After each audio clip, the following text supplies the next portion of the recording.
Hai, selamat datang di One Tensei. Di sini gue akan merecap detail-detail penting dan menarik Mushoku Tensei season pertama bagian keempat. Untuk yang belum nonton bagian sebelumnya, bisa langsung klik aja videonya di deskripsi.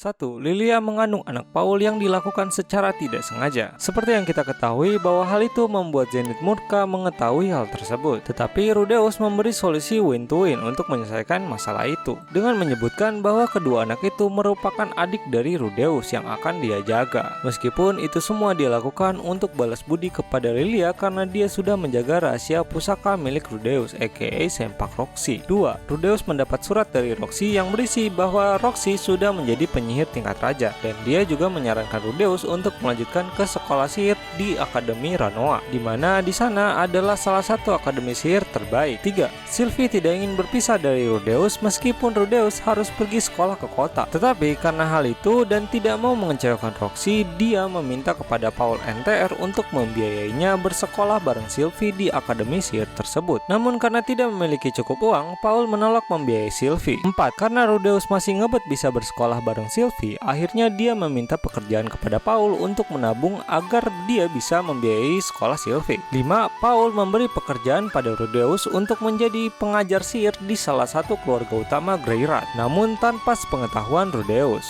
Itu semua dilakukan Paul karena Rudeus harus berpisah dengan Sylvie selama 5 tahun. Jelas, itu adalah sesuatu hal yang pasti ditolak oleh Rudeus. Karena hal itu, Paul merahasiakan hal tersebut. 6. Pekerjaan Rudeus. Rudeus diminta untuk menjadi guru sihir dan baca tulis untuk Eris selama 5 tahun. Dan selama Rudeus bekerja, dia dilarang pulang atau berkirim-kirim surat kepada keluarganya dan Sylvie. Karena Paul menganggap si Rudeus terlalu bucin sama Sylvie, sehingga itu semua akan mengganggu pekerjaannya saat dia bekerja. 7. Meskipun Rudeus merupakan keturunan bangsawan karena menyandang nama Greyrat, ternyata Paul sama sekali tidak pernah mengajarkan etika bangsawan kepada Rudeus. Dan yang pertama kali mengajarkan etika bangsawan pada Rudeus adalah Pangeran Philip, ayah dari Eris. 8. Philip memberikan Rudeus pekerjaan atas permintaan dari Paul, dan fun fact-nya, Paul agak maksa minta pekerjaan ini kepada Philip. 9. Impresi pertama Rudeus saat melihat putri Eris adalah ganas. Disebutkan juga bahwa bahkan kelima indera Rudeus mengirimkan sinyal bahaya pada Rudeus. Dan impresi kedua Rudeus adalah beringas, karena Rudeus ditampar gara-gara Eris nggak seneng gurunya lebih muda darinya. 10.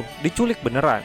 Rudeus sebenarnya adalah otak dari rencana sandiwara penculikan Eris dan dirinya dengan tujuan agar Eris sadar bahwa pentingnya belajar ilmu sihir. Namun karena ada pekerja Philip yang berkhianat, mereka malah diculik beneran. 11. Rudeus terdiam saat pertama kali melihat orang mati di hadapannya. 12. Setelah berhasil selamat dari tragedi penculikan, akhirnya Rudeus diterima menjadi pengajar Eris secara resmi. Karena pada dialog sebelumnya Rudeus berkata bahwa dia belum disewa secara resmi karena Eris belum menyukainya. Jadi pesan yang bisa kita ambil adalah buatlah rencana sematang mungkin, tapi kalau ada yang berkhianat ya udah wassalam.